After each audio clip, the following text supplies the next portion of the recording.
하나님의 말씀은 시편 107편 43절 한 절만 보겠습니다.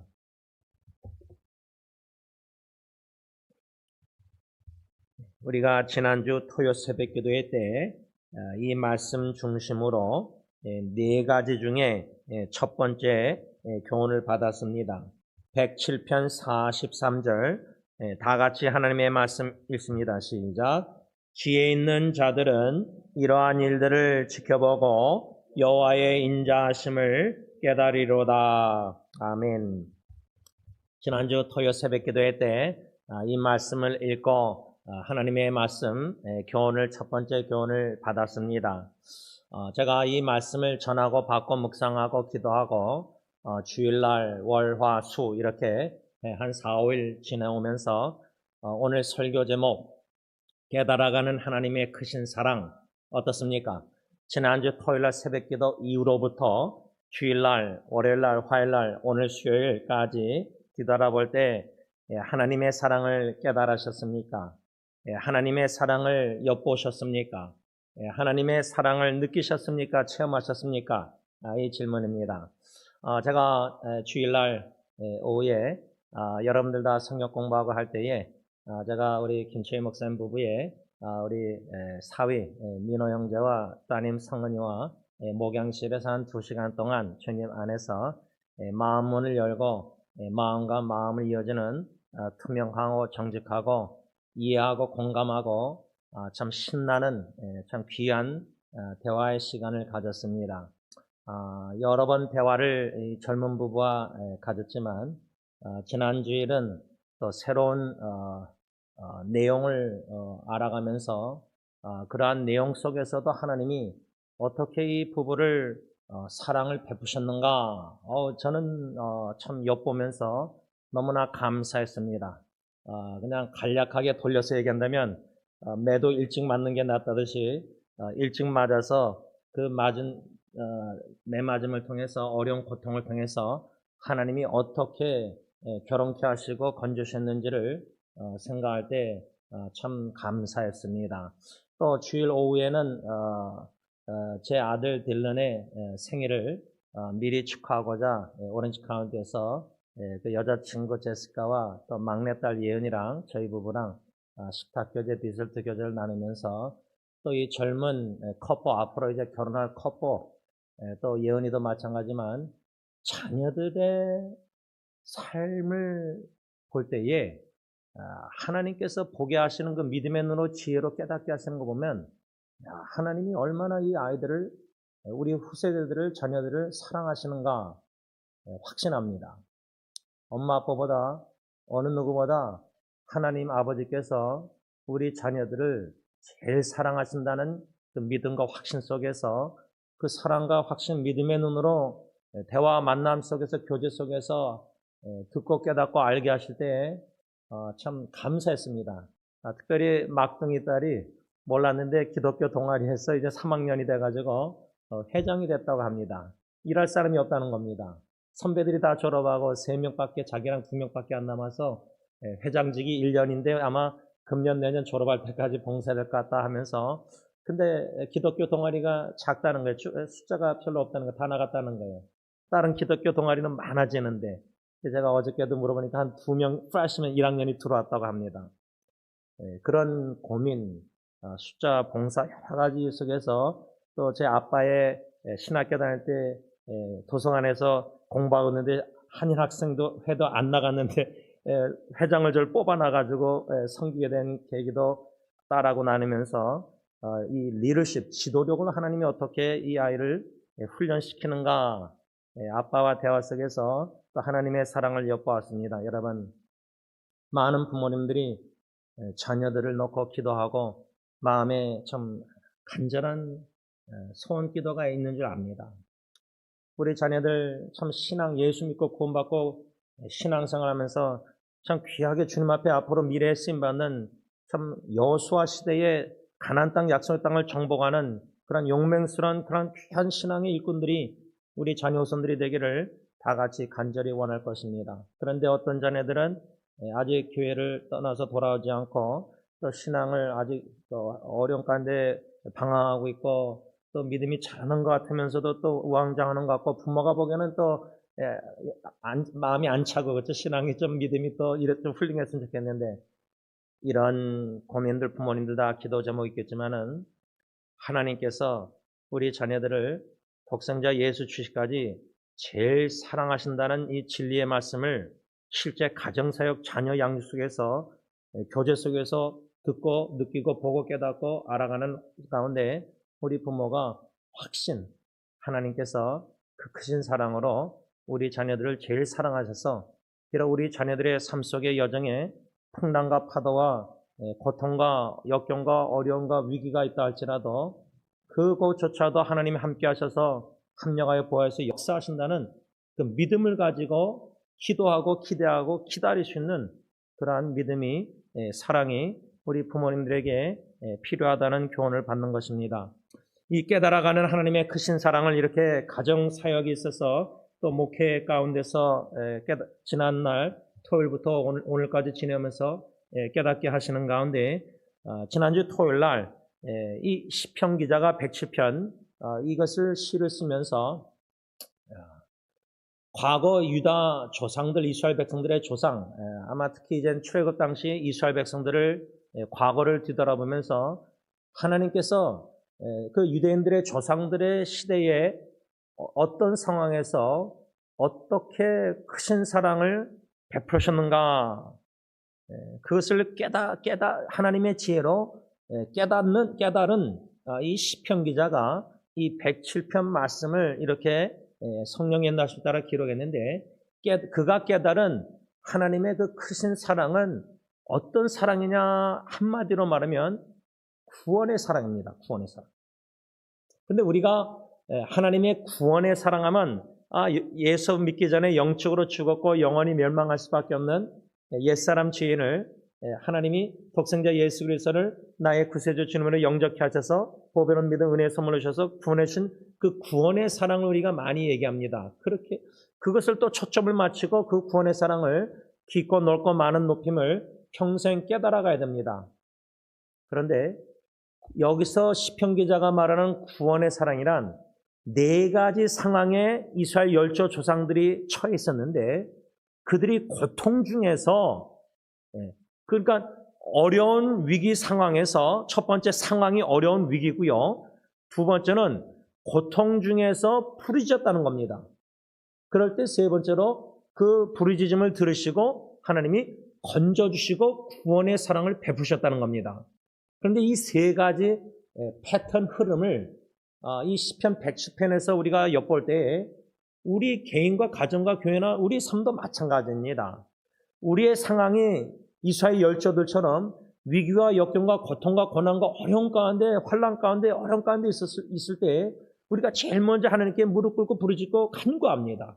그 부르짖는 고통 중에 부르짖는 기도를 주님이 귀를 기울이시고 들으시사 그 고통 중에서 상황에서 건져주시는 이 구원의 사랑을 시편 기자가 깨달아갔다 그 말입니다. 그래서 우리의 이 말씀을 받을 때에 이 나머지 세 가지 교훈을 어떤 상황에서 이스라엘 열조를 하나님이 구원해 주셔서 그 사랑을 베푸셨는가 이 말씀을 받을 때에 우리 자신에게 이 말씀의 교훈의 거울을 비춰보고 나도 지난날에 내 부모님도 지난날에 내 할아버지 할머니 내 자녀 지난날에 이런 역경과 어려움과 위기와 상황이 있었지만은 하나님께서 그 고통 중에 부르짖는 기도를 들으시고 하나님의 때 하나님의 방법으로 건져주셨다. 구원의 사랑을 베푸셨다.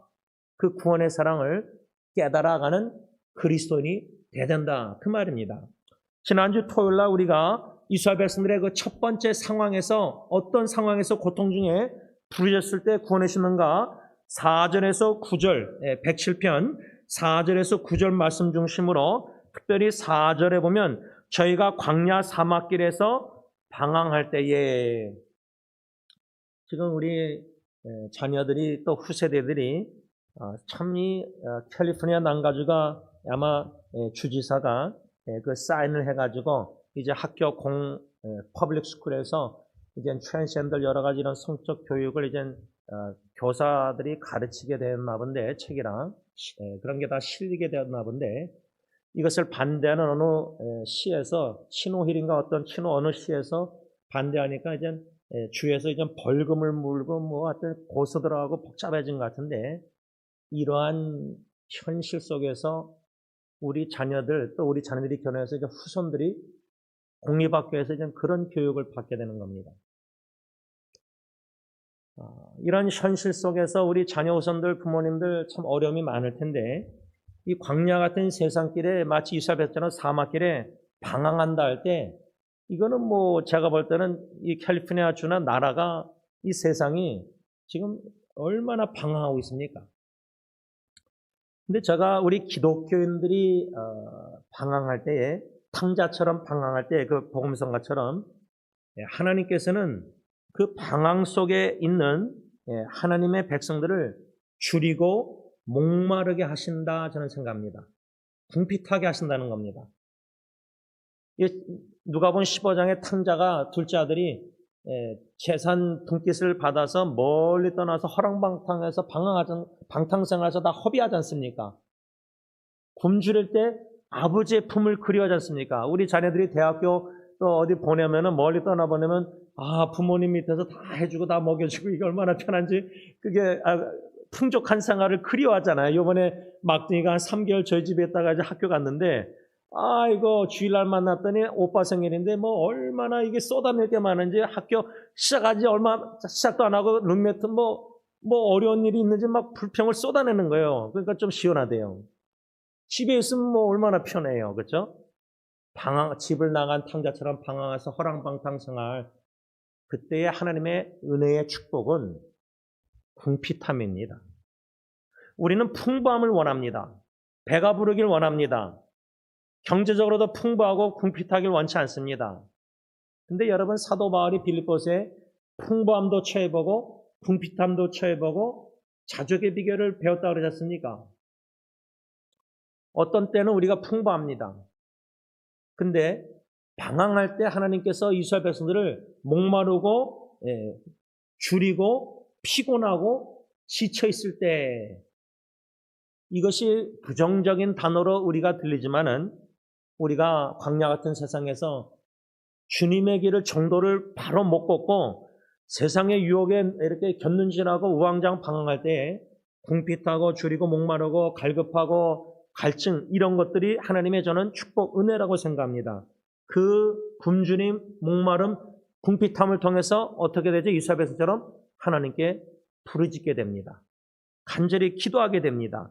그럴 때 6절에 보면은 하나님께서 그 이스라엘 열조들을 고통 중에서 건져주셨는데 건져주셔서 어떻게 하셨느냐 7절에 보면 시편 107편 7절에 또 바른 길로 인도하사 6절에는 이에 그들이 근심 중에 여호와께 부르짖음에 그들의 고통에서 건지시고 그러니까 고통에서 먼저 건져주셨고요 기도응답으로 그 다음에 두 번째가 7절에 바른 길로 인도함을 받아 성령의 인도하심 따라 우리 부모나 자녀 후손들이 걸어야 되는데 세상에 많은 유혹 속에서 우왕좌왕 곁눈질라 자루나루나 치우칠 때 방황할 때 굶주리고 궁핍하고 목마르고 여러 가지 어려움 속에서 간절히 기도하게 만드셔서 결국 그 고통 중에 건지셔서 하나님이 행하시는 일이 뭐냐 우리나 우리 자녀들로 하여금 방황하는 자녀들로 하여금 뭐요?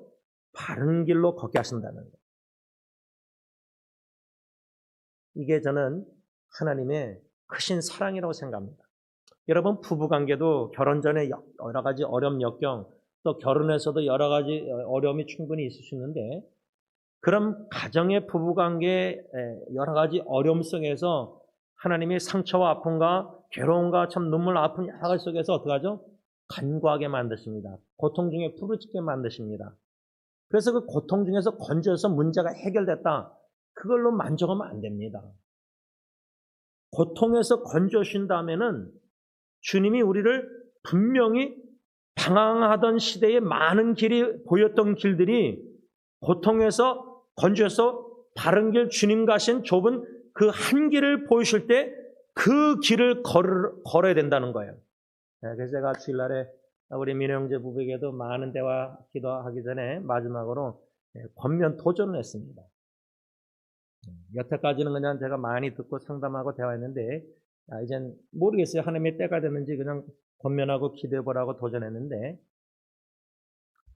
주님께서 건져주셔서 고통 중에서 바른 길을, 주님 가신 길을, 주님의 뜻을 길을 가르쳐 주실 때 하나님의 지혜로 그 길을 깨달아 믿음으로 주님만 바라보고 주 음성만 듣고 목자의 음성만 듣고 주님만 의지하고 바라보고 그 길을 쭉 끝까지 걸어야 된다는 거예요. 이게 우리가 지난주 토요일 날 배운 교훈을 제가 다시 한번 강조한 겁니다. 그리할 때의 9절 보세요. 그가 하나님이 사모하는 영혼에게 만족을 주시며, 이 광야 같은 세상에서 방황해서 세상 것 다 누려봐도 만족이 없습니다. 풍부함, 세상의 풍부함.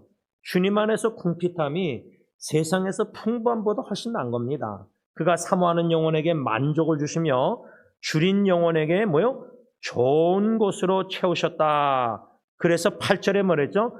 여호와의 인자하신가 인생에게 행하신 기적으로 말미암아 하나님을 찬송할지로다. 결론적으로 지난주 토요일 날 이 말씀을 우리가 끝까지 배우지 못했는데 하나님께서 줄인 영혼 만족해 하셔서 좋은 곳으로 채우셔서 이 놀라운 기적을 행하셨기 때문에 결론적으로 우리는 하나님을 찬양할 수밖에 없다는 겁니다. 이게 지난주 토요일 날 첫 번째, 어떠한 상황에서 이스라엘 백성들을 건져주셨냐, 보내셨냐, 광야 사막의 길에서 방황할 때에. 오늘 두 번째로 10절에서 16절 말씀 중심으로 이스라엘 백성들이 포로 생활을 하고 있었을 때 구원해 주셨다. 10절을 특히 보시기 바랍니다. 다 같이 읽습니다. 시작.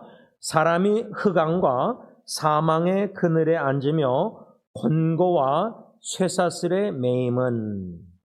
여러분, 이스라엘 열조들 역사에 쇠사슬에 매였다, 포로 생활했다 하면은 주로 우리가 바벨론 포로 생활 70년을 생각하실 있을 겁니다. 저는 이 쇠사슬에 매였다는 이 포로 생활을 어떻게 좀 반영 적용했냐면, 여러 지체들 상담하면서 많이 느낀 게 뭐냐면, 감옥 생활 갇힌 자처럼 감옥 생활한 지체들이 많습니다.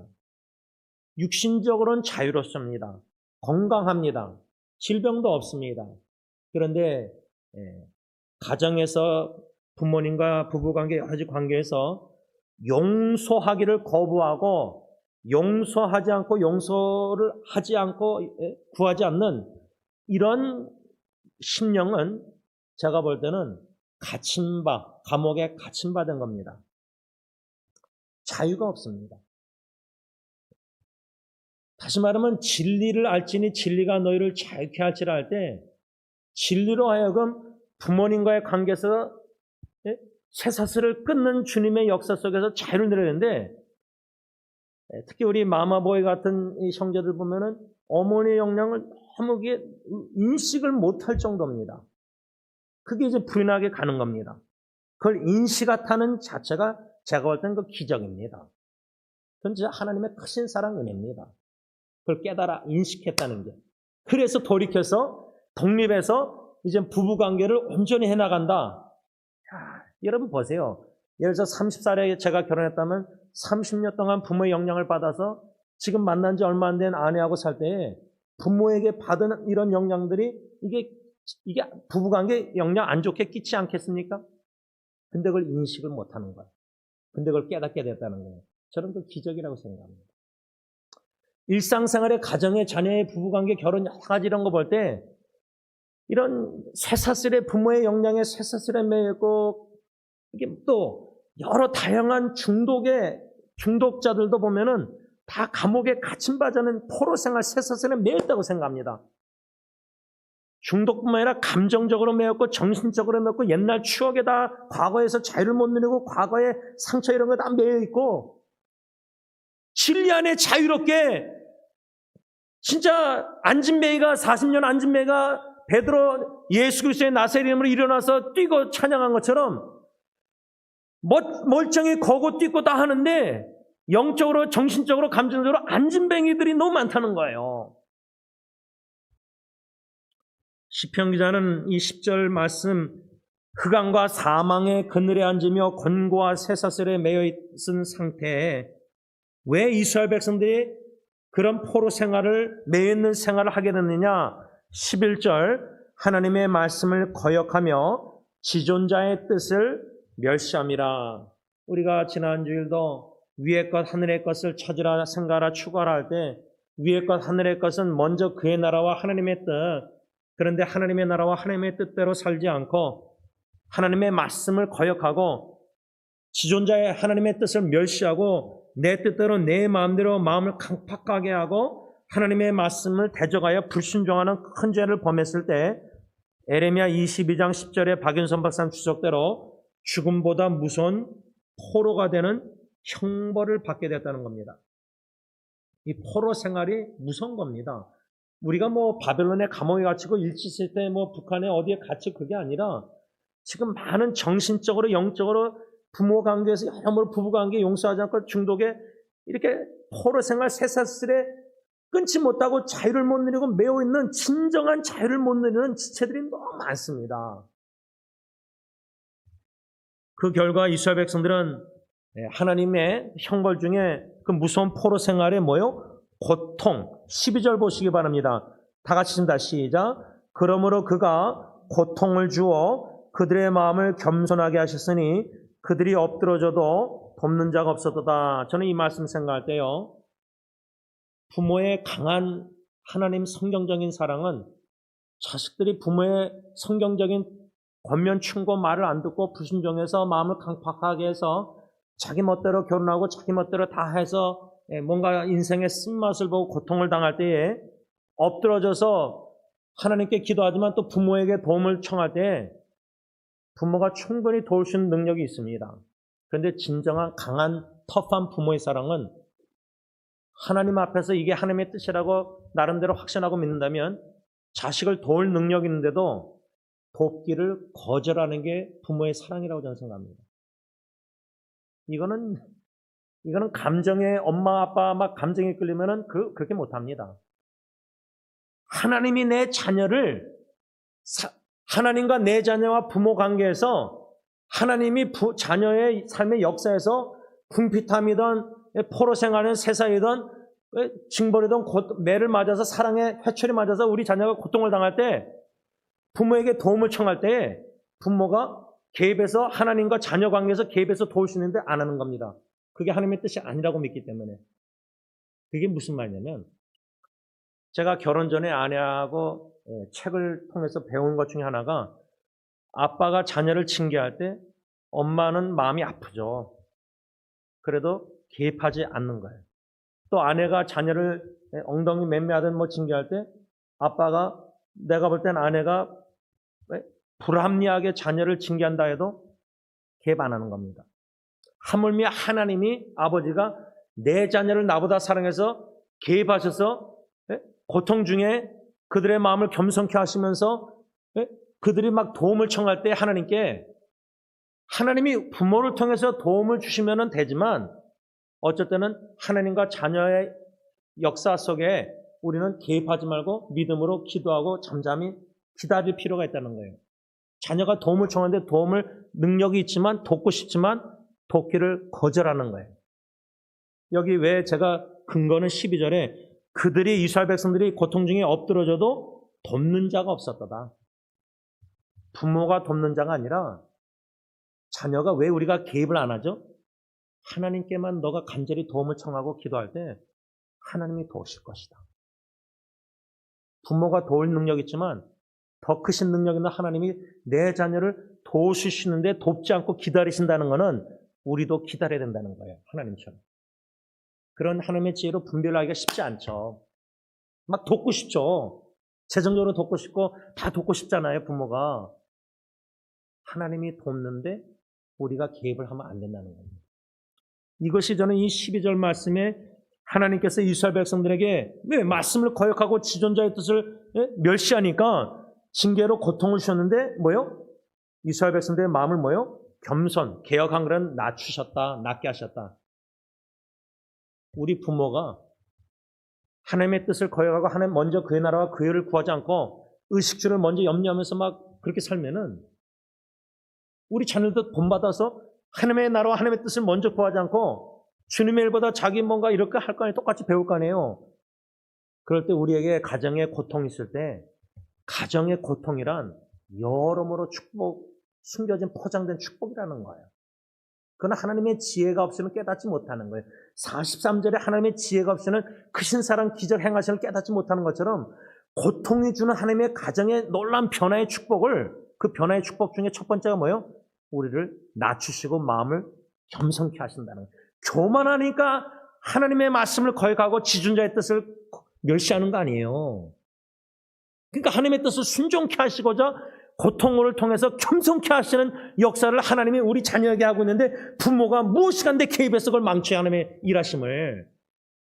근데 그런 부모가 우리가 그럴 때가 너무 많다는 거예요. 왜? 그만큼 하나님의 우리 자녀를 사랑한다는 믿음과 전적 신뢰가 없고 육신의 눈으로 볼 때 자녀들이 너무 고통, 상처, 아픔이니까 먼저 나서게 개입하게 된다는 거예요. 그것을 내 안에서 그것을 억제하고 절제하고 싸워서 하나님께 맡기고 자녀를 기도하고 잠잠히 하나님이 손길이 내 자녀의 선한 손길이 임해서 어떻게 영광로 고통의 영광에서 내 자녀 배우자를 어떻게 빚으시는가. 저는 이게 얼마나 힘든지 모르겠습니다. 하나님께만 기도하고 기도하고 잠잠히 기다리고 믿음의 눈으로 어떻게 하나님이 하시는가 자꾸만 보고 있는 거, 우린 가만히 잠잠히 신뢰하고 보고 있는 게 더 힘들어요. 직접 내가 가서 행하는 게 더 편해요. 왜? 내가 능력이 있으니까, 할 수 있으니까, 도울 수 있으니까. 근데 우리 능력보다 하나님의 뜻은, 지존자의 뜻은 하나님이 고통을 통해서 마음을 겸손케 하시고 돕는 자가 한 명도 없게 가정, 친척, 친구도 다 잘라버리시는데 의지하던 거 우리 자녀들. 그래서 결론은 뭐죠? 주님만 의지하고 주님께만 도움을 받기를 훈련시키시는 거예요. 그래서 저는 이 두 번째 포로 생활, 쇠사슬, 매여 있는 것, 흑암, 고통, 이 중에 이스라엘 백성들이 부르셨을 때 13절 보세요. 13절 다 같이 시작. 이에 그들이 그 환난 중에 여호와께 부르짖음에 그들의 고통에서 구원하시되. 여러분 지금 첫 번째, 두 번째, 세 번째, 네 번째 상황을 우리가 묵상할 때에 이 반복되는 말씀이 바로 이 13절처럼 여호와께 부르짖음에, 고통 중에 환난 중에 그러면 구원하시되, 이게 지금 반복됩니다. 그리고 14절 다 같습니다. 시작.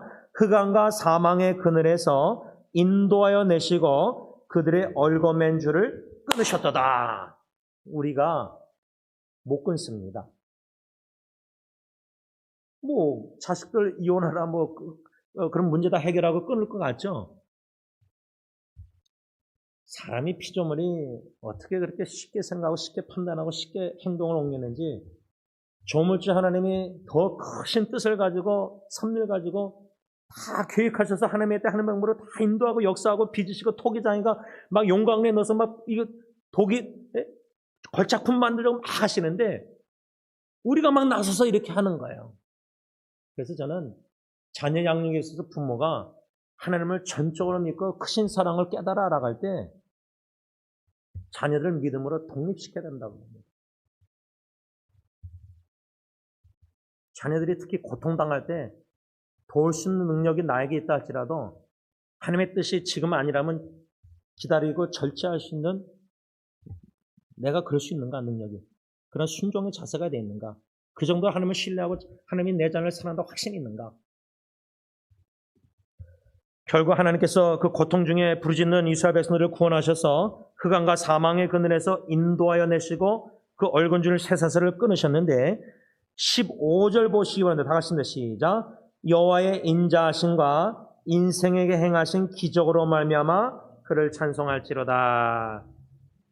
하나님의 인자하심, 포로 생활, 쇠사슬에 매여 있는 내 아내, 내 남편, 내 자녀를 진리로 자유케 하셔서 그리스도의 복음 사랑으로 진리로 여호와의 인자하심을, 크신 사랑을 하나님의 지혜로 깨달을 때 어찌 찬양 안 할까. 근데 실제로 저는 가정사역에 있어서 제 아내나 제 자녀들을 생각할 때 주의 인자하심이 나의 생명보다 나음으로 내 입술이 주를 찬양할지로다. 첫째하게 여러분들의 간증 많이 했지만 실제로는 제 아내, 또 나머지 딜런예리 예언이, 나머지 모든 내 식구, 저도 마찬가지지만 하나님 앞에서 기도하면서 뒤돌아보면은 하나님의 사랑의 발자취를 엿보게 하세요. 하나님의 지혜로. 그 인자하심을 죽을 때까지 점점 더 많이 깨달아갈 때, 하나님의 크신 사랑을 깨달아갈 때 가정사에게 그 사랑을 느끼는 남편 아버지의 마음은 얼마나 부자예요. 영적 부자예요. 이 정도로 하나님이 나보다 내 안에 내 자식을 이 정도로 사랑하셔서, 이 정도로 광야 방황 사막의 길에서도 고통 중에서도 쇠사슬의 포로 여러 가지 감옥 생활하는 이런 식구들의 모든 삶에서 영적으로 깨어서 자유케 하시는, 건져주시는, 구원의 은총을 베푸시는 그 사랑을 깨달아갈 때 어찌 찬양 안 할까. 세 번째로 어떤 상황에서 하나님이 이스라엘 백성들을 고통 중에 기도응답해서 구원해 주셨느냐.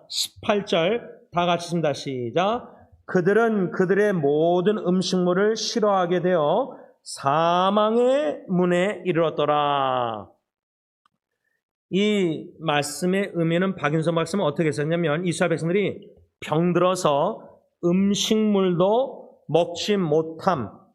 다시 말하면 이스라엘 백성들이 마치 사망의 문에 가까웠을 정도로 참 위기 가운데 있었습니다. 다시 말하면 17절 다 같이 시작. 미련한 자들은 그들의 죄악의 길을 따르고 그들의 악을 범하기 때문에 고난을 받아. 왜 이스라엘 백성들이 고난을 받아서 이렇게 중병자같이 죽을 지경에 사망의 문에 가깝게 놓여 있었느냐? 그 이유는 죄악의 길을 따랐기 때문에, 악을 범했기 때문에.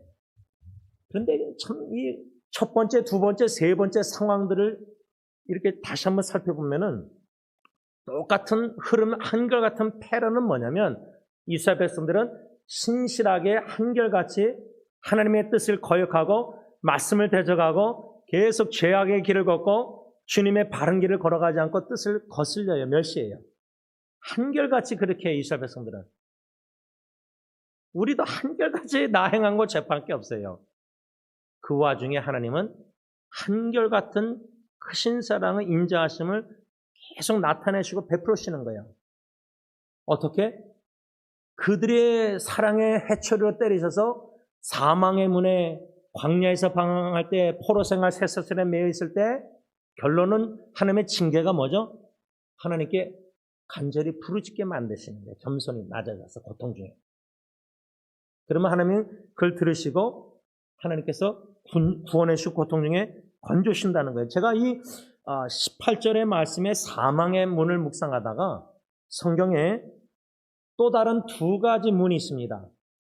첫 번째는 아골 골짜기, 아골의 문, 호세아 2장 15절. 그 의미, 아골의 문이라는 호세아 2장 15절의 그 의미는 뭐냐면, 아골의 문, 아골 골짜기, 고통의 문입니다. 괴로움의 문, 고통의 문. 그러니까 성경에 고통의 문이 있다는 거예요. 우리가 범죄하고 하나님의 뜻을 거역하면은 하나님이 사랑의 매로 때리셨을 때 개인적으로, 가정적으로, 교회적으로 고통의 문을 들어가게 하십니다. 그 다음에 두 번째 문이 오늘 시편 107편 18편에 나오는 사망의 문이라는 것은 실제로 죽었다는 말씀보다 이스라엘 백성들이 죽을 지경까지 이르렀다는 겁니다. 생사의 갈림길, 사망의 문에 가까이 왔다는 거예요. 그래서 시편 보면은 하나님, 내가 죽으면 어떻게 사망에서 하나님을 찬양하겠습니까? 뭐 이런 말씀들이 나와요. 그러니까 사망의 문이란 실제 죽었다가 아니라 죽음의 관문, 사망의 문까지, 죽을 지경까지 괴로울 정도로 가까이 왔다는 거예요. 생사위기처럼. 근데 이 두 가지 고통의 문, 아골의 문, 사망의 문이 있지만 최종적으로 성경에서 우리에게 주는 문은 뭐죠? 호세아서 2장 15절 소망의 문입니다. 소망의 문. 성경의 호세아 2장 15절에 소망의 문이 나옵니다. 그 소망의 문은 바로 예수 그리스도십니다.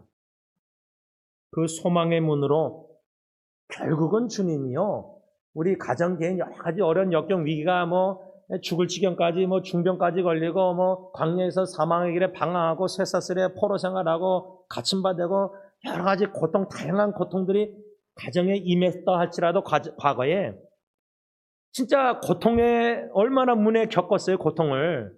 또 실제로 죽을 지경으로 얼마나 사망의 문에 가까이 와서 괴로웠어요. 마음이 아프고 눈물 나고 죽고 싶고. 그런데 지금 뒤돌아보면 예수로 말미암아 소망의 문에 들어가서 구원의 사랑을 경험했잖아요. 건짐을. 마지막 네 번째로 하나님께서 이스라엘 백성들 어떻게 어떤 상황에서 구원해 주느냐 23절에서 27절까지 말씀 중심으로 하나님께서는 이스라엘 백성들이 바다의 풍랑 중에 향해하는 자와 같이 뭐요? 위태할 때 구원해 주셨다. 제일 좋은 예가 물론 요나 2장도 제가 수없이 얘기했지만 사도행전에 보면은 사도 바울이 율리오라는 백부장과 함께 죄수들과 함께 배를 타고 가다가 바울은 분명히 풍랑이 위험이 있으니까 가지 말자 그랬는데 선장이 이제 배 주인인가 선장 말을 듣고 전문가의 말을 듣고 가다가 유가굴라 큰 풍랑을 맞아서 배가 깨져서 다 죽을 위험에 처해요. 근데 그때 위태로울 때에 하나님이 바울에게 나타내셔서 환상꿈 중에 안심하라 말씀, 약속의 말씀을 주세요. 그래서 그 위태로울 때 다 죽을까봐 배에서 두려워 떨 때 바울이 다 안심시킵니다. 그리고 다 구원을 받습니다. 나머지 그 로마 하나님 믿지 않는 예수 믿지 않는 사람들 불신자들 다 바울 때문에 구원받습니다. 하나님이. 근데 요나는 하나님의 종이 불순종하고 도망가다가 주님의 종 때문에 풍랑이 임해서 배가 깨질 바 돼서 불신자들이 다 위태로워졌잖아요. 그러니까 바울과 요나는 정반대예요. 주님의 종이 한 사람은 순종하다가 위태해졌고 한 사람은 불순종하다가 불신자까지 다 위태로워진 거예요. 그런데 바울은 하나님이 나타나서 안심하고 약속하셔서 다 구원받았어요. 이 말씀처럼 우리의 삶 속에 가정을 저는 교회를 배로 생각합니다. 배. 가정의 배, 교회의 배, 승리교회의 배, 승리의 배, 승리호. 거기에 선장은 누구죠? 예수 그리스도 교회 머리가 되신 주님, 가정의 주인 되신 주님입니다. 여러분 사복음서에 풍랑이 말 때 제자들이 막 죽을까 봐 두려울 때 예수님은 주무셨잖아요. 믿음이 적은 자들 하면서 그 풍랑 파도를 꾸짖으셨잖아요. 창조주 주님이 잔잔해졌잖아요. 근데요 오늘 수요일 하루도요 뒤돌아보면 막 앵살이 근심 걱정 막 마음이 막 잔잔한 호숫가가 아니라 막 별의별 일이 터져가지고 요동하고 막 풍랑이 내 안에 마음의 감정 막 롤러코스터 하듯이 막 두려웠다가 좋았다가 기뻤다가 울었다가 우울했다가 근데 그런 마음의 요동도 파도도 풍랑도 주님이 잔잔케 하시고 평온한 샬롬 피스를 주신다는 거예요. 가정도 교회도 마찬가지예요. 그래서 제가 좋아하는 찬송가 462장 3절에 큰 소리로 물결을 명하시면 이 바다는 고요히 잠자리라. 저 동력이 환하게 밝아올 때 나 주와 함께 이 바다 건너가리 후렴. 나 두려움 없네 두려움 없도다. 주 예수님 늘 깨어 계시도다. 이 흉흉한 바다를 지나면 저 소망의 나라에 이르리라. 마지막으로 31절 32절 다 같이 하나님의 말씀이 있습니다. 시작. 여호와의 인자하심과 인생에게 행하신 기적으로 말미암아 그를 찬송할지로다. 백성의 모임에서 그를 높이며 장로들의 자리에서 그를 찬송할지로다. 아멘. 말씀을 맺고자 합니다.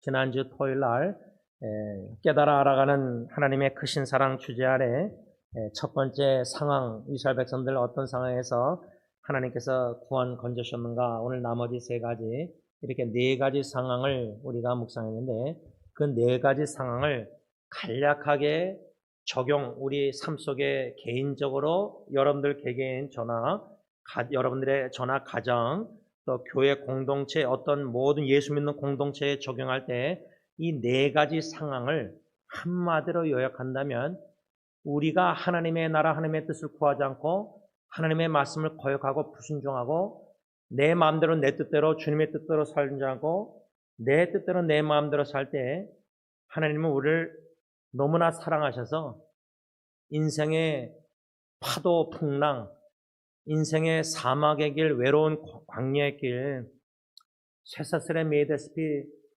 뭔가 자녀 걱정, 부모 걱정, 누구 걱정, 뭔가 뭐든 걱정, 근심 여러 가지 매여있게 쇠사슬 생활, 진정 진리 안에서 자유를 못 누리고, 근데 제가 볼 때는 암투병하는 지체들, 고통 중에 있는 지체들이 더 자유를 누려요. 제가 볼 때는 지금.